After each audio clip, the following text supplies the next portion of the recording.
I was sitting, whispering to the 8-month-old baby in my belly, when I was startled by the unexpected ring of a call from the police. A male officer's voice came on. "Mrs. Peterson, your husband is in emergency care at Massachusetts Hospital. Please come immediately." I was trembling, nearly dropped the phone. He continued. "We found him with a woman in the hotel bathroom, both unconscious." My ears went numb, but I instantly grabbed the keys and ran to the car like an Olympic sprinter. My name is Camilla Peterson, 35 years old, and I'm the head of marketing at a real estate firm in Boston. That Friday night, I was alone in the bedroom of our 2-story home in South Boston, gently stroking my belly and whispering to the 8-month-old baby boy growing inside me. The silence in the room pulled me back to the memories of the 2 miscarriages I had shortly after Gabriel and I got married 8 years ago. I will never forget those days. I lay in the hospital, clutching my stomach and crying until I was too weak to move. While Gabriel always said he was busy with client events, that the stockbroker industry didn't allow him time off, I told myself he didn't have a choice, that I had to understand his career. 6 years later, when I thought my heart had already hardened, I became pregnant again. This time, it was a boy, 33 weeks along, and the doctor said everything was fine. But fear still haunted me. Working for a major real estate company, I was used to dealing with charts, plans, and things I could predict. But pregnancy, for me, it always came with the looming fear of being robbed. I opened TikTok to distract myself and unexpectedly saw Jennifer's latest video. She was standing in a luxurious hotel room, filming the window that looked out onto Boston Harbor. Quick layover in Beantown before NYFW Hearts. Jennifer, our close friend for 13 years, the one who once flew from Detroit to Boston just to hold me during both of my losses. The one who always said she'd be there for me, that she'd never leave me alone. I was about to send her a quick text. "Want to go baby shopping with me tomorrow morning?" But my fingers stopped mid-type. Every time I dared to hope, fate would rip everything away from me. So I was afraid to feel happy too soon. I slowly got up, reached for the glass of water on the nightstand when my phone vibrated. The screen lit up.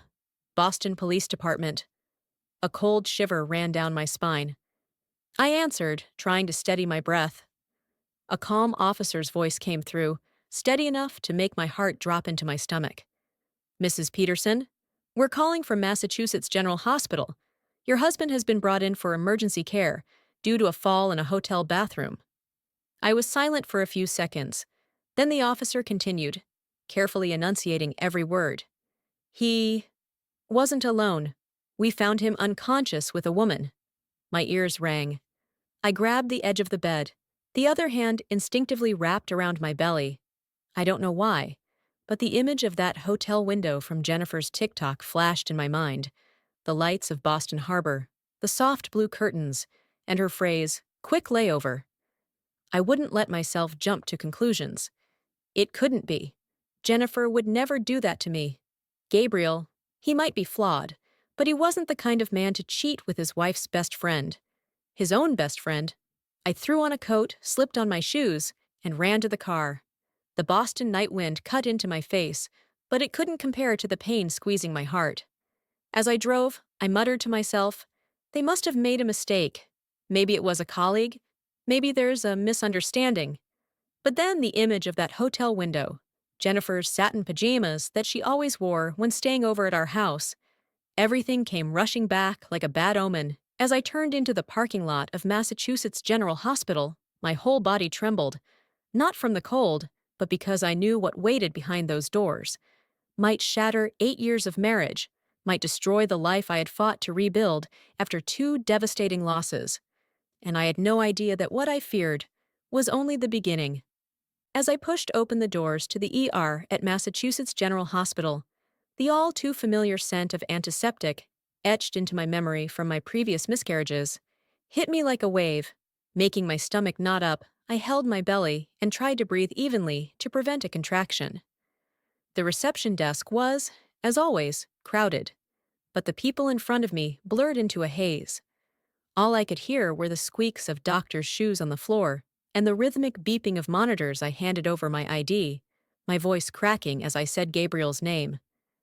My husband, Peterson, Gabriel Peterson. I. I got a call from the police. The nurse looked at the screen, then handed me a clipboard, her voice calm. Too calm, and somehow it made my ears ring. Please confirm the information. I glanced down at the admission form, and in the space of a single heartbeat, my entire world collapsed again. The words stood clear, two names side by side like a dagger to the chest. Patient 1. Gabriel Peterson, Boston, Massachusetts. Patient 2. Jennifer Ramirez, Detroit, Michigan. It felt like someone reached into my chest with a hand of ice and squeezed my heart.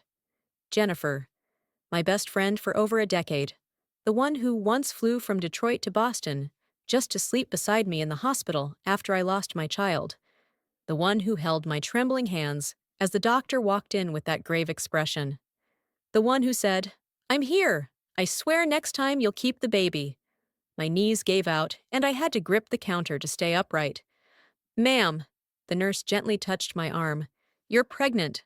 Please breathe." I heard her voice, but it felt like it was coming from very far away. I inhaled deeply, but the air burned as if I were breathing in smoke and ash. Flashes of memory hit me. Jennifer sitting beside my hospital bed, clutching my hand so tightly that her nails left red marks on my skin. Her eyes, genuinely red from crying, not the kind of glossy mist she used for TikTok, but true, raw worry. Or so I thought. I remembered the exact words she said then, words that now felt like a curse. "I'll be here this time. You'll keep the baby. I swear." I looked down at the form again, just to be sure I hadn't misread. But no, the words were still there, exposing a brutal truth. Gabriel and Jennifer were admitted at the same time, same location, same accident, and they had been in the same hotel room. My throat clenched like it was stuffed with cotton. My heart pounded so loudly I could hear it in my ears. I gripped the form so hard the paper nearly tore under my nails. I don't know how long I stood there, but in that moment, under the stark white lights of the ER, over 30 weeks pregnant, staring at the names of my husband and my best friend on an emergency form, that was when I knew my life had veered into a path I never could have imagined. Clutching the crumpled form, I turned and followed the nurse down the hall toward the emergency room where Gabriel was. Each step felt like dragging boulders. The squeaking of medical shoes, the rolling of gurney wheels, the beeping of monitors, all melded into a chilling, sterile soundtrack. When the nurse pulled back the pale blue curtain, it was as if all warmth drained from my body. Gabriel lay on his side, his neck secured in a white brace, abrasions along his shoulder and arm. Beside him, less than a meter away, Jennifer lay on a secondary bed, her face bruised, arms scratched, their hair still dripping wet, soaking into their pillows. What made my stomach turn was the faint scent of luxury body wash lingering in the air, the same brand Gabriel had given me last week, with the words, "Try this.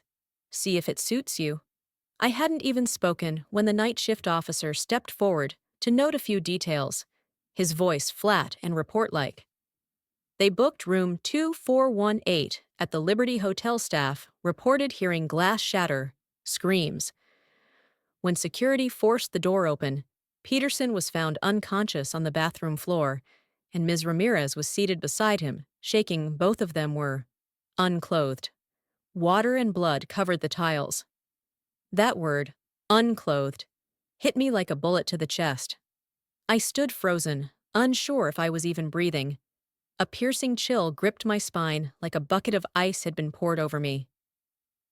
Jennifer stirred, her eyes still red from crying. When she saw me, she rasped, "Laura, it's not what you think, I swear." That line, "It's not what you think," the classic phrase of every cheater in every movie, but coming from Jennifer, it felt like the entire hospital ceiling was collapsing over my head. I didn't even have time to respond before Gabriel groaned softly and opened his eyes.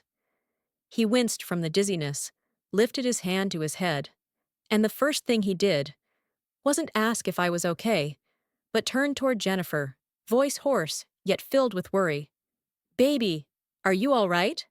I was standing right behind the curtain, barely 2 meters away, and he, my husband of 8 years, the man who knew how much I suffered losing two babies, only saw one woman, the one lying next to him. That moment confirmed what I had feared on the drive here. The truth was even worse than I had imagined. The air in the ER felt thick, suffocating, as though I might collapse right there. I turned away from the curtain, one hand on my belly, the other gripping the cold metal railing in the hallway to steady my shaking legs. My phone slipped in my sweat-slicked fingers as I tried to dial.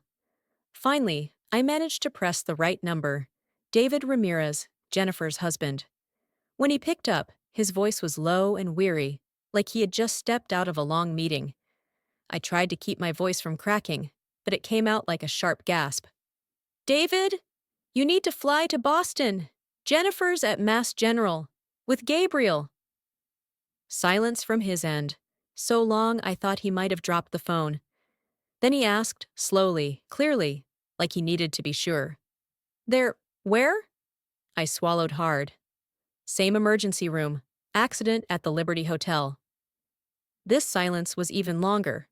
Finally, David let out a long exhale, like someone who'd just been punched in the gut. I'm on a last-minute business trip, about 2 hours drive from Boston. Send me the address. I'm coming. No asking if I was sure. No questions about misunderstandings. His voice carried something, like he had suspected this for a long time. And my call was simply the final piece of the puzzle. I closed my eyes for a few seconds before hanging up. Just hearing his voice made everything in the ER feel more real, more painful. As I walked toward the waiting chairs, an image flashed in my mind.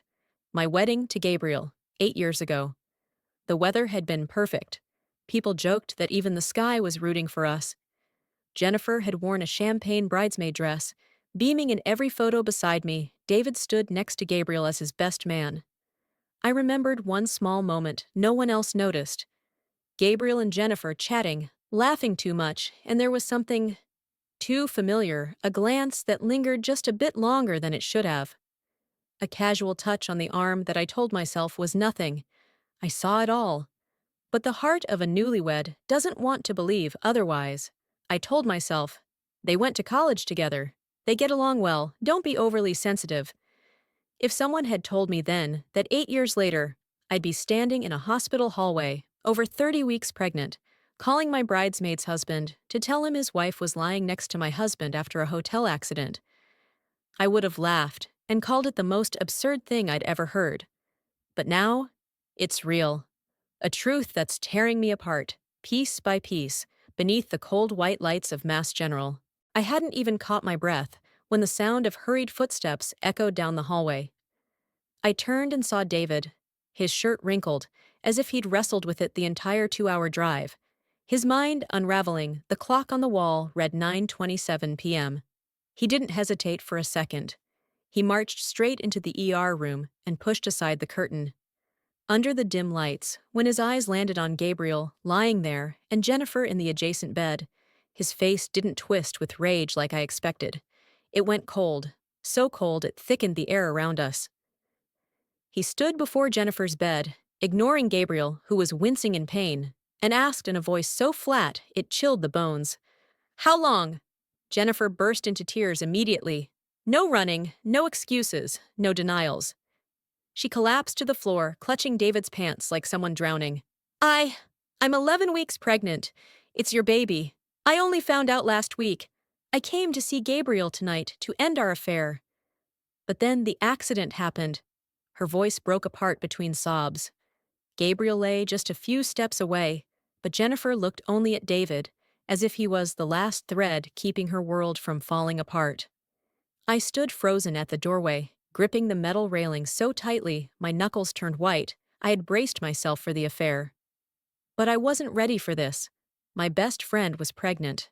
And the baby, I wasn't even sure whose it was anymore, her husband's or mine. Jennifer kept sobbing, every word slicing into me. I've been on birth control for 7 years straight. I was terrified of getting pregnant, terrified of losing the baby, like Laura. I didn't dare tell you. I was afraid you'd be disappointed in me. The ground beneath me felt like it was shifting. Her words, like Laura, cut deeper than the betrayal itself. My pain, my 2 hospital beds, my arms wrapped around an empty womb, now reduced to a convenient excuse for them to justify their filth behind my back. My body trembled. I didn't know if it was from rage, heartbreak, or shame, but I knew I couldn't walk into that moment. I couldn't insert myself as a third wheel, listening to 2 betrayers use my suffering to justify their cruelty. David stood still through all of Jennifer's confession. He didn't pull away, didn't yell. He just looked at her for a long time, with the eyes of a man watching the marriage he thought was solid crumble to dust. Then he inhaled deeply, his voice still calm but sharp as a blade. "I have one more question." And in that moment, I knew. The next thing he asked would drag all of us into an even darker abyss. David bent down and gently lifted Jennifer's chin, forcing her to meet his eyes. It wasn't a harsh grip, not violent, just the action of a man who needed the last truth before watching his marriage fall apart. He asked slowly, clearly, each word slicing through the still air like a scalpel. "You loved Gabriel before you married me, didn't you?" That question dropped into the ER like a stone into a still lake. Jennifer froze. Her throat twitched, and then she bowed her head, covering her face with both hands, shoulders shaking. "Yes. Since college. I liked him for a long time. But Gabriel liked Laura, so I kept quiet. I was afraid, saying it would mean losing both my best friends." I stood at the doorway, breath stolen from me. From the very beginning of this relationship, I'd been walking beside a woman who loved the same man I did. And I never even knew David closed his eyes. His fists clenched, but his voice remained terrifyingly calm. "And this affair, when did it start?" Jennifer's sobs broke into hiccups as tears fell onto the cold floor. "2 years ago, right after Laura lost her second baby.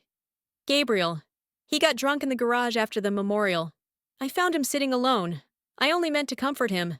But then, things went too far." The phrase "went too far" rang in my ears like a blade. I leaned against the wall, gripping the railing again, every muscle in my body tightening. 2 years ago, I was in a hospital bed, having just lost our second child, my belly cramping, my heart torn open. Gabriel said he was going out to get dinner for me. I remember waiting for him, for hours, waiting for cold soup, a whispered apology, a warm hug.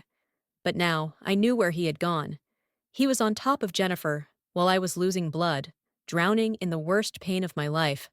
My heart pounded so hard, I had to clutch my chest just to stay upright. My body trembled, not sure if from fury or from one more crack splintering my already fractured heart.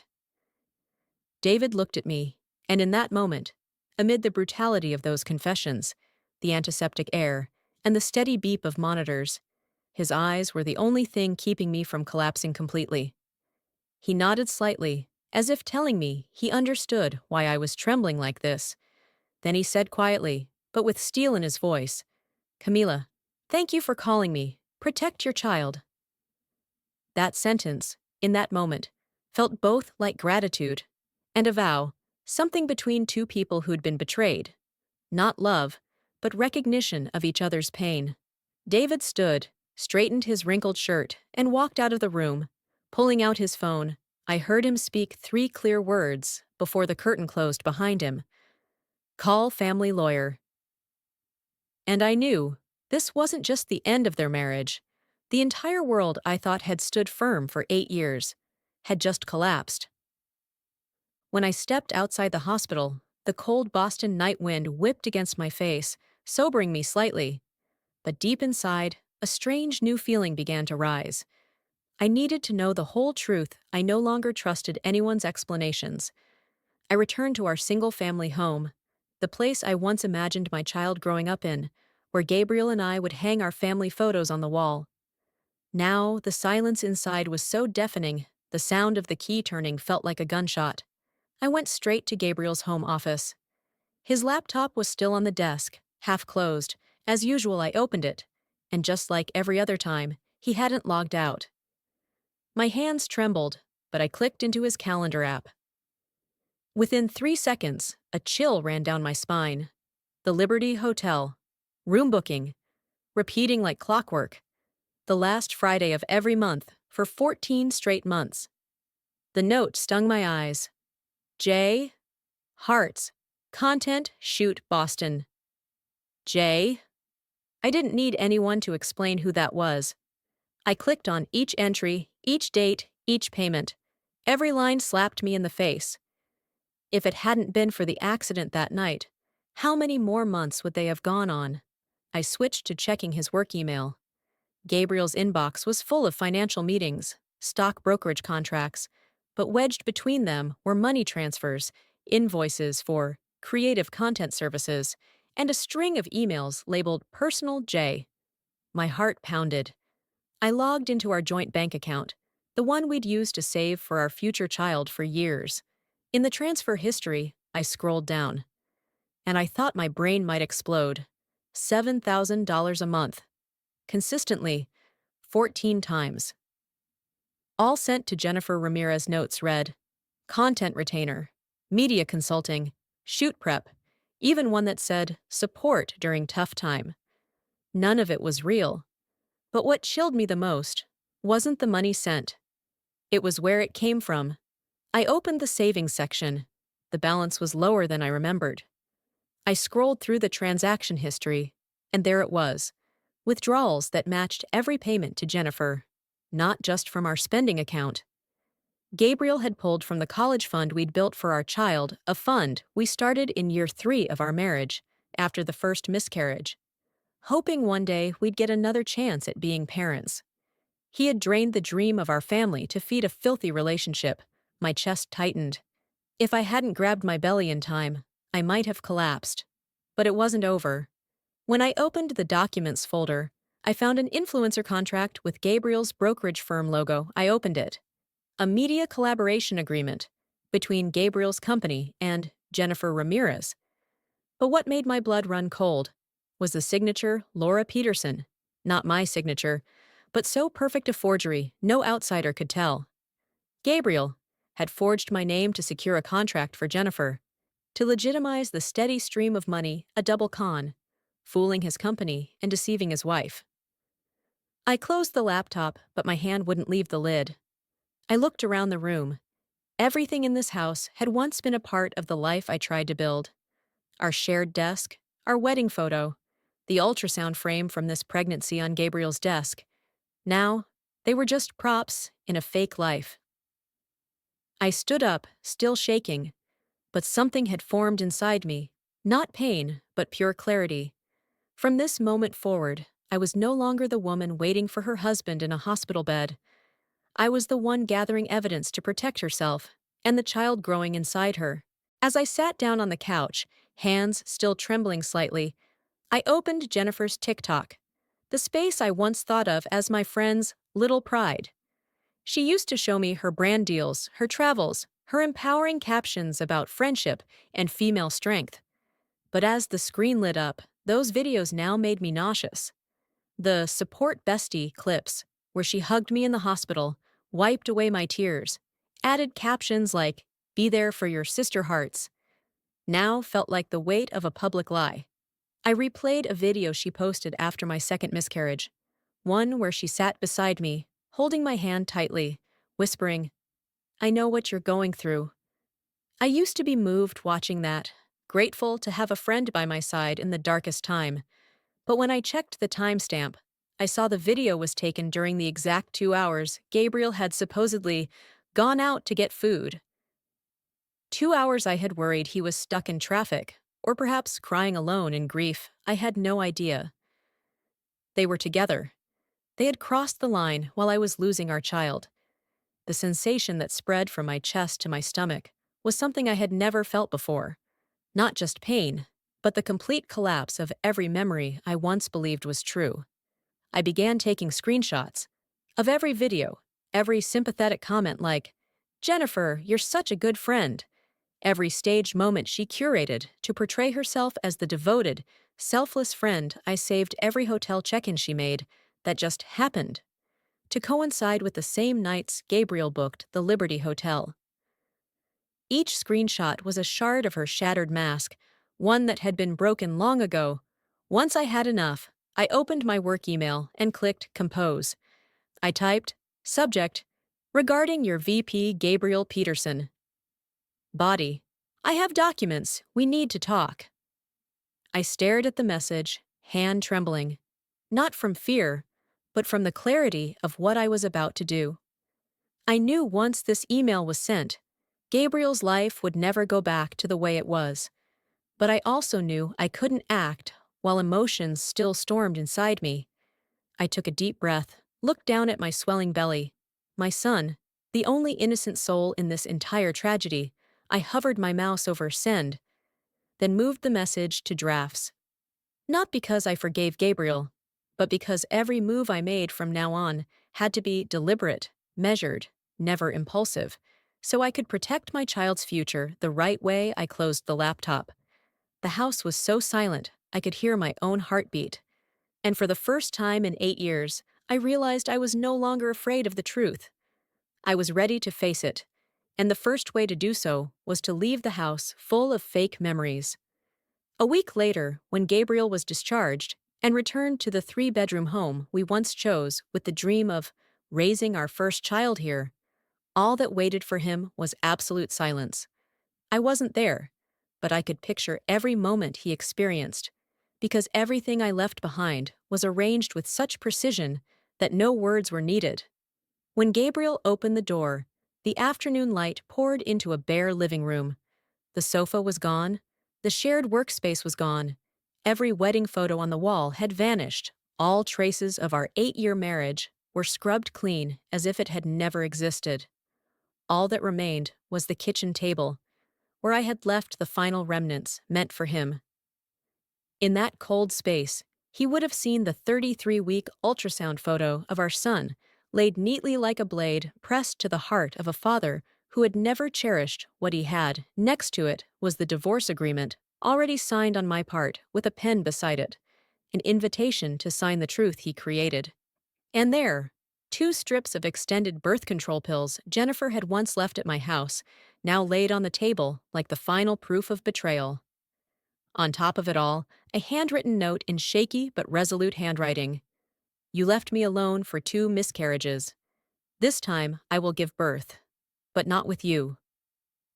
I could imagine Gabriel standing there frozen, hands shaking as he held the note, mouth open but unable to speak. By nightfall, my phone rang endlessly, Gabriel calling nonstop, every call going straight to voicemail because I had blocked his number since the day I left the hospital. He left dozens of voicemails. Laura, please let me explain. Where are you? We need to talk. I'm sorry. I'm really sorry.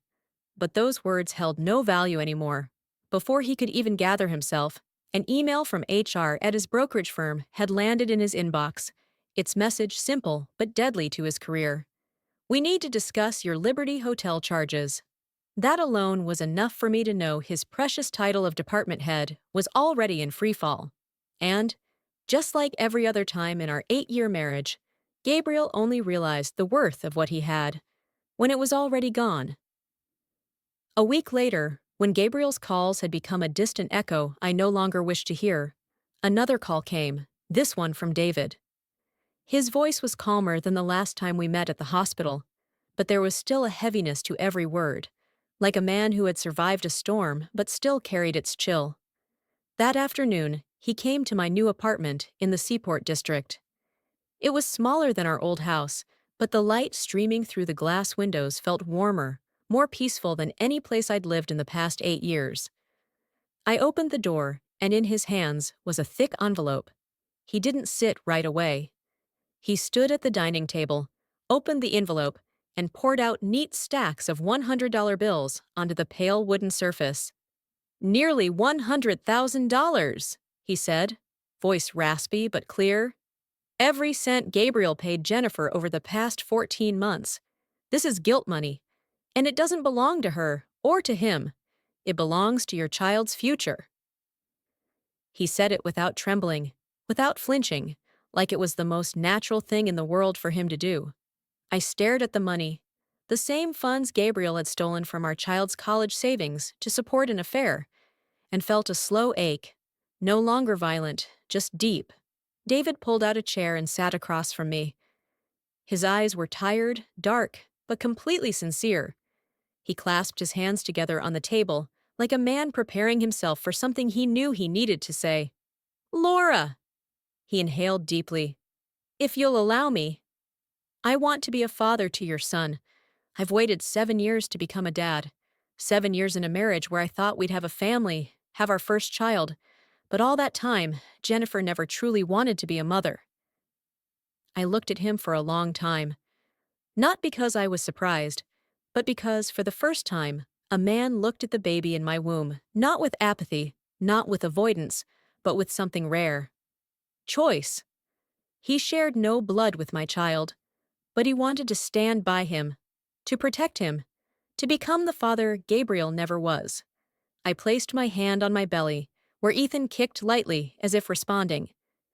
Then I looked up, met David's eyes, and said slowly, "Ethan will know you were the first man to choose him, not out of blood, but out of responsibility." In that moment, inside that new apartment, with the afternoon sun pouring across the floor and the stacks of guilt money lying useless on the table, I realized I was no longer standing alone, and a whole new chapter of my life had just begun. The days that followed moved to a completely different rhythm. I no longer looked at my phone every time it rang, no longer jolted awake at night from echoes of the past. I focused on steady breathing, attending regular checkups, listening to the heartbeat of the baby boy inside me, and for the first time in years, I felt like I was truly preparing to become a mother. No longer shadowed by fear, 5 weeks later, under the warm yellow lights of the delivery room at Brigham and Women's Hospital, I heard my son's first cry. A strong cry, as if he'd fought through 9 long months to reach that very moment. When the nurse placed him on my chest, I didn't cry like other mothers. I felt a deep stillness inside me, a peace I hadn't known in 8 years. I looked at him and whispered, "Welcome to the world, Ethan David Peterson." I gave him the middle name David, not because I loved the man, but because I knew my son deserved to bear the name of someone who had chosen him, even without sharing a single drop of blood. While I held my child, the world outside continued down the path Gabriel and Jennifer had carved. The CEO of Gabriel's firm, a 60-year-old woman who once considered him a rising star, received all the documents I sent. Not the email I had left in drafts, but a complete file I submitted after Ethan was born, when my mind was clear. Her reply was just one sentence. "Thank you, we'll take it from here." And they truly did. Days later, Gabriel was fired, quietly, with no internal memo, no farewell, all for charging the company for services Jennifer never delivered. His intranet account was locked, his office pass disabled, and his reputation in the brokerage world sealed like a closed book. Meanwhile, across the country, Jennifer began her own freefall. The support bestie clips, scenes of her hugging me in the hospital, her vlogs about eternal friendship, were resurfaced and tied to rumors about the Liberty Hotel scandal. She lost her PR deals, all her sponsors, and followers dropped at a shocking rate. From 270,000 followers, she fell to about 2,000 in less than 2 months. 6 months later, in a small apartment in Detroit, Jennifer gave birth to a baby girl. She named her Lisa Ramirez. I heard about it from David, but not once did I see a post online. No number sign, "Welcome baby," no "My birth story" video, no sweet captions, no crib photos, no congratulations. Because no one congratulated her anymore, I was told that when she tried to explain herself online, her video was flooded with hate. People calling her a homewrecker, a traitor, someone who exploited another's pain for TikTok fame. And for the first time, I felt something strange. I didn't feel triumphant. I wasn't glad to see Jennifer fall. I just felt empty. The people who once mattered most to me were now paying their price in their own ways, and me, holding my son in my arms, realized that sometimes life doesn't need you to take revenge. It does the job for you, with the truth they created themselves. I thought everything had hit rock bottom, but a few weeks after Jennifer gave birth, another truth surfaced. This time, not for me, but for David. One winter night in Detroit, on the season's first heavy snow, David came home from work, driving back to his quiet house. He said he had just reached for the door handle when he heard a faint noise, like a kitten. He looked down and found an old cardboard box, lightly dusted with snow. He opened the lid and his heart clenched. Inside was baby Lisa, only 6 weeks old, wrapped in a thin blanket, her tiny hands purple from the cold. Beside her were a few diapers, an unopened bottle, and a crumpled note with shaky writing. "I can't do this. She'll be better with you. J." No phone call beforehand, no message, no apology. Just a child abandoned at the doorstep of the one man who had never betrayed her. David immediately called Child Protective Services, reported the situation, and requested to keep the baby for the night. He held Lisa close, pressing her against his chest for warmth, as if even a few more minutes might have sent both of their lives down a different path. The next day, he brought her to the hospital and had a DNA test done, as required by the agency. I still remember the moment he sent me a photo of the result, the emotion in his eyes. I'd never seen anything like it in anyone else. Something painful, freeing, sacred. The document read, "Lisa Ramirez, 99.97% biological child of David Ramirez." He held her close, hands trembling slightly, but his gaze firm. And he spoke to her, though she couldn't understand. His voice deep and warm. "Your mother may have left you, but your father won't." That line, to me, was more powerful than any speech on fatherhood I've ever heard. Once the DNA results came back, the legal process moved faster than expected. A Michigan family court held an emergency hearing. It was classified as child abandonment. Jennifer didn't show. She cut off all contact, didn't respond to emails, messages, or court letters. In the end, the judge ruled David would have sole custody. No dispute, no appeal, no conditions. A few days later, Jennifer sent in a short signed document with a shaky signature, a formal surrender of parental rights. Then she vanished from the U.S., like a shadow blown away by wind. Months later, someone from Detroit told me Jennifer had moved to Thailand, teaching English at a soft skills center. No social media, no TikTok, no fame, no child, no past. Only David and Lisa, the only two people who never betrayed each other, starting a family in the quietest but strongest way I've ever witnessed. And then time passed. Detroit's winter gave way to summer. Summer faded into Boston's breezy autumns. I continued raising Ethan with a peace I had never known David. Meanwhile, was building a new life from scratch while learning to be a father. But one day, on the phone, he said quietly, like the decision had been brewing for a while, "Laura, I think it's time I moved to Boston." A year after Ethan's birth, David did exactly that. Packed everything into a few boxes, drove across 3 states, and rented a small apartment directly across from mine in the Seaport district. His unit was in the exact building across the street, same floor, so close that when I opened my curtains, I could see him holding Lisa in the mornings, making her a bottle, or reading to her at night.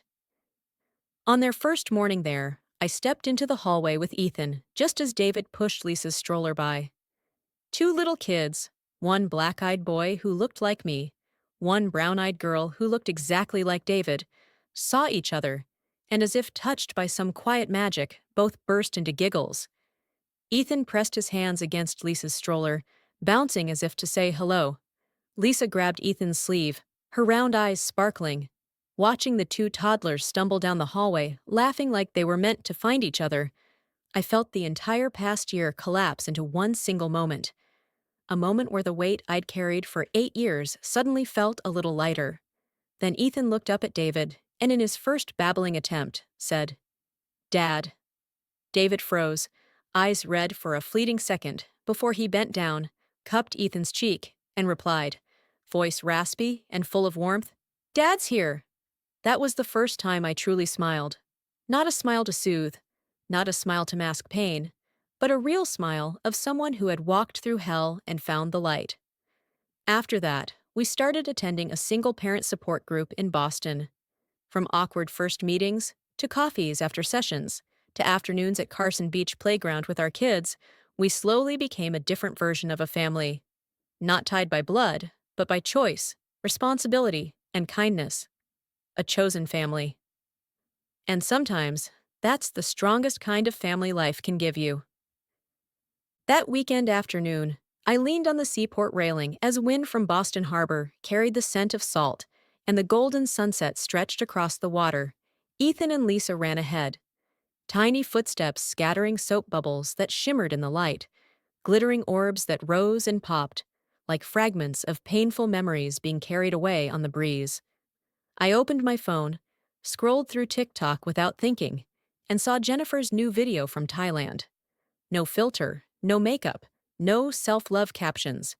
Just a tired woman's face teaching children to pronounce the word apple. I watched a few seconds. No anger, no pity, not even emotion. Then I closed the app, because her life now was no longer my concern. Across the way, David sat on the grass, tying his shoelace while watching the two kids chase each other. My heart lightened at the sound of Lisa's laughter, a sound that, just a year ago, had been so fragile inside a cardboard box on a freezing night. At that moment, a message came from an old friend. Gabriel's back in the financial news. I opened the link. Gabriel appeared beneath the headline. Former brokerage manager involved in Liberty Hotel scandal, under investigation for misuse of corporate funds. The article said he was unemployed, under legal review, and court-ordered to pay child support. I finished reading, locked my phone, and realized I felt nothing, because everything worth hurting over had already hurt enough. Ethan ran toward me, little arms raised, wanting to be held. I scooped him up, and at the same time, David lifted Lisa onto his hip.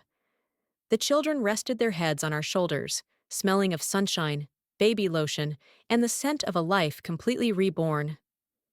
I looked at David. He looked at me, and neither of us had to say a word. Everything was already understood. My voice spoke in the final voiceover, gentle, steady, and honest, just like the way I had relearned myself. I lost a husband and a friend, but I gained two children, a worthy father, and a version of myself no longer living in lies. If you've stayed with me until this very moment, thank you for walking beside me through a long story filled with loss, but also full of hope. Every view, every comment, every share you give helps stories like this reach those who may need just a little strength, a little belief that they too can rise from their own heartbreak. If today's story touched your heart, please hit like, subscribe, and share it with someone you think might need to hear this. It might be a small gesture, but who knows? It could become a lifeline for someone out there. Thank you for being here. I'll see you again in the next story.